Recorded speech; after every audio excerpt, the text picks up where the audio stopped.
यह कहना आसान है कि घर का काम करना कौन सा मुश्किल काम है।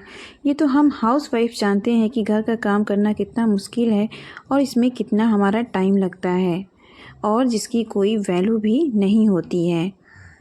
लेकिन जब हम हाउसवाइफ कुछ करना चाहते हैं, अपने सपनों को पूरा करना चाहते हैं ना, तो यही काम हमारे लिए बहुत मुश्किल करता है, क्योंकि हमें टाइम नहीं मिलता। हमारा सारा टाइम घर के कामों में और बच्चों में चला जाता है। तो इसी काम को मैनेज करना है और अपने लिए टाइम बचाना है कि हम अपने सपनों को कैसे पूरा करेंगे और कैसे सारे घर के मेंबर्स को खुश रखेंगे और कैसे हम अपना काम कम टाइम में ख़त्म करेंगे और अपने पढ़ाई के लिए टाइम बचाएंगे। हेलो वीवर्स, नमस्ते। मैं स्वाति, जिसको आप पहले भी वीडियो में देखते आए हैं, लेकिन यह मेरा फर्स्ट ब्लॉग इसलिए है क्योंकि अब से मैं आप लोगों से अपनी स्ट्रेटजी रेगुलर शेयर करूंगी, जो अब तक के वीडियो में नहीं की हूँ। आशा करती हूँ कि आप लोग मेरा सपोर्ट करेंगे या करोगे। तो चलिए स्टार्ट करते हैं। सुबह की शुरुआत होती है मेरी 3 या 4 बजे से। देखो, अगर हम हाउसवाइफ को कुछ करना है ना, तो हमें सुबह 3-4 बजे जगकर 3-4 घंटे पढ़ाई करनी ही होगी, क्योंकि यह टाइम ना हमारे लिए बेस्ट होता है, क्योंकि इस टाइम ना हमें कोई भी डिस्टर्ब नहीं करने वाला होता है। नहीं तो पूरे दिन कुछ न कुछ लगा रहता है, खासकर हमारे पास अगर छोटे बच्चे हों और हम जब अकेले रहते हों और फैमिली में भी रहते हैं ना, तो भी हस्बैंड का काम, बच्चों का सारा काम आपको ही करना है। कोई नहीं करने आएगा।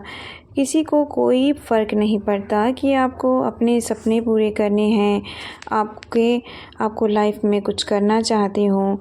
कोई आपसे यह नहीं कहेगा कि तुम घर का काम छोड़ दो, तुम अपनी पढ़ाई कर लो, बच्चों को छोड़ दो। भाई, तो ऐसा बिल्कुल नहीं होता।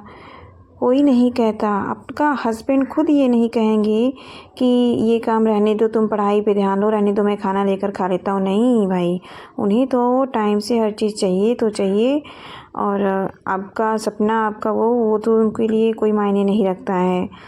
ठीक है, वो सपोर्ट करेंगे, हाँ, इतना ही सपोर्ट करेंगे कि उनका काम कर दो, उसके बाद आपको जो करना है करो। तो इसलिए मेरी बहनों, हमें अपने लिए कुछ करना है तो हमें घर का काम भी करना है, बच्चों को भी देखना है और घर वालों को भी देखना है, घर के हर काम को करना है। और इसलिए हमें ना बहुत हार्ड वर्क करना होगा और साथ ही में ना हमें अपने कंफर्ट जोन से भी बाहर आना होगा। जो भी परिस्थिति मिले हमको, उसी परिस्थिति में अपने आप को मजबूत बना करके और हार्ड वर्क करके, मेहनत करके हमें अपनी स्टडी करनी होगी और कुछ करना होगा।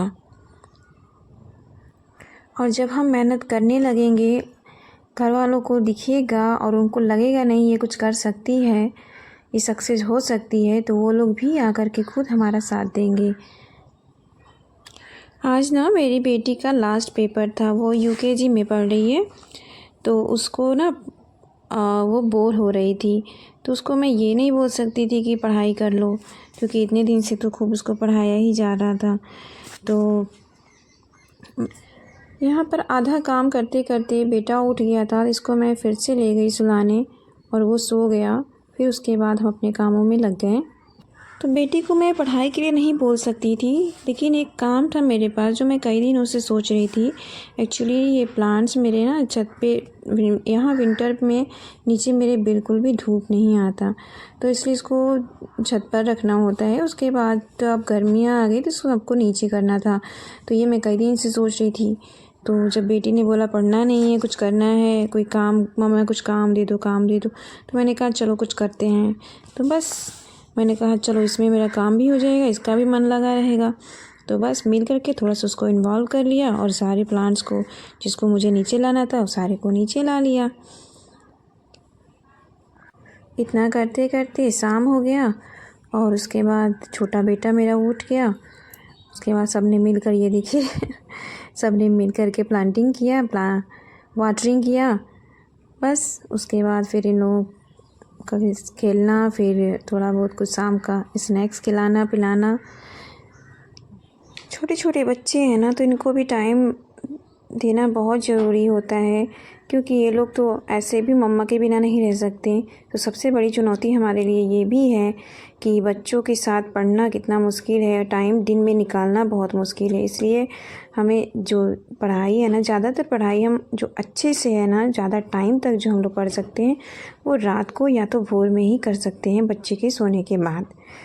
तो ये देखिए, रात में भी मैं यहाँ पे 3 बजे के करीब उठी हूँ। तो यहाँ पर भी ना बच्चा मेरा बीच बीच में उठ गया है, तो उसको मैं सुला रही थी। इसलिए मैं सोचा था अच्छे से सो जाए तो मैं इसके ऊपर से हाथ हटाऊँ, वरना फिर ये डिस्टर्ब करेगा। तो इसलिए ही मैं इसके पास ही पढ़ाई कर रही हूँ, ताकि ये, अगर मैं दूसरे कमरे में पढ़ाई करती हूँ ना तो ये बीच में रोने लगता है, तो मुझे सब छोड़ छाड़ के फिर भागे भागे इसके पास आना पड़ता है। तो इसलिए पास में पढ़ाई कर रही हूँ, ताकि ये पास में उठेगा तो ये मुझे देखता रहेगा कि मैं इसके पास हूँ, इसको तसल्ली रहेगा और मुझे भी ज़्यादा डिस्टर्ब नहीं होगा। मैं इसको सुलाने के साथ साथ पढ़ाई भी कर सकती हूँ। तो छोटे बच्चों के साथ भी थोड़ी सी प्रॉब्लम है। अभी बच्चा मेरा थोड़ा बड़ा हो जाएगा तो शायद थोड़ी प्रॉब्लम मेरी कम हो जाए, क्योंकि ये अभी तक फीड भी करता है, तो इसलिए और ज़्यादा प्रॉब्लम होती है। तो यहाँ पर देखिए 3:18 हो रहा है, मैं यहाँ पे जग चुकी हूँ। बस अब पढ़ाई स्टार्ट करूँगी और मेरा टाइम वेस्ट ना हो, इसलिए मैं ना आज चाय या कॉफ़ी कुछ भी बनाने नहीं गई। मैं सोची चलो ये सब बनाने जाऊँगी तो कम से कम आधे घंटे तो लग ही जाते हैं मुझे, तो इसलिए मैं उठी ही नहीं, बस कंटिन्यू पढ़ाई करती रही जब से मैं उठी हूँ। तो मेरा तो जब भी नींद खुलता है ना भोर में, मैं बस पढ़ने बैठ जाती हूँ। तो अभी मैं यहाँ पे लक्ष्मीकांत का पॉलिटी पढ़ रही हूँ। सोच रही हूँ पहले मैं इसको एक बार पढ़ लूँ, इसके साथ में भी अभी मैंने सोचा नहीं है कि क्या पढ़ना है, बस 1-2 दिन में देखती हूँ और भी क्या पढ़ना है, तब तक मैं इसको ही पढ़ूँगी। एक बार सोच रही इसको पढ़ लूँ, उसके बाद फिर देखती हूँ। तो ये जो है ना मेरा 6 संस्करण है, ये मैं कोरोना से पहले ली थी। उसके बाद कोरोना कुछ ऐसे तैसे बीता, फिर मेरी पढ़ाई नहीं हो पाई। मतलब पढ़ती ही रही मैं बीच बीच में, ऐसा नहीं कि मैं बिल्कुल पढ़ाई छोड़ दी थी, और भी सब्जेक्ट्स में पढ़ती रही, ये भी मैं पढ़ी थोड़ा। और उसके बाद फिर मेरा ये छोटा बच्चा जो है ये आ गया, तो इस बीच में थोड़ी सी पढ़ाई वढ़ाई नहीं कर पाई। उसके बाद इसके होने के बाद, वैसे भी मेरे बच्चे सिजेरियन है तो उसमें भी थोड़ी सी प्रॉब्लम हुई, कुछ दिन तक ऐसे भी पढ़ाई वगैरह मैं नहीं की। और फिर उसके बाद जिस समय हमारा बेबी था पेट में, उसी समय जिस समय उस हॉस्पिटल में था, मतलब मिला जुला के हमारा घर बन रहा था, तो घर बनने में कम टाइम नहीं लगेगा, तो फिर भी 1 साल लगा, तो उसमें ऐसे तैसे में टाइम गया। फिर जब हमारा बेबी 3 या 4 महीने का था, तो हम लोग के घर का इनॉग्रेशन था, फिर वहाँ आए। उसी समय हस्बैंड जी का भी तबीयत बहुत ख़राब था, तो सब कुछ एक साथ हो जाने से बहुत प्रॉब्लम हो गई। तो पढ़ाई लिखाई करना, ऐसे में उस पर ध्यान देना भी बहुत मुश्किल हो गया था। फिर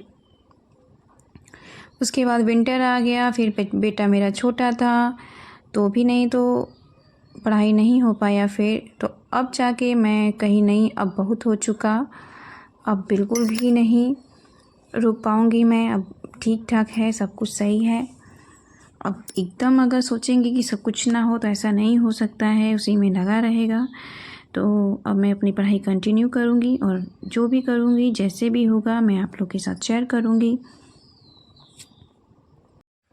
तो शादी से पहले मैं टीचिंग कर रही थी, तो 4 साल का मैं टीचिंग की हूँ।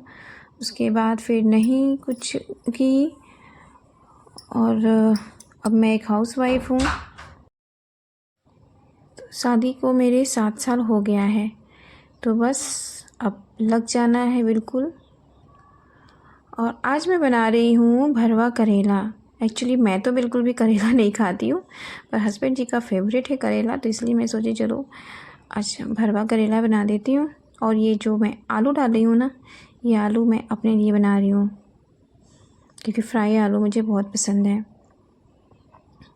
तो अगर वीडियो आपको पसंद आया तो एक लाइक करिएगा, और नए हैं तो चैनल को सब्सक्राइब कर लीजिएगा। Thank you for watching. तो मिलते हैं नेक्स्ट वीडियो में।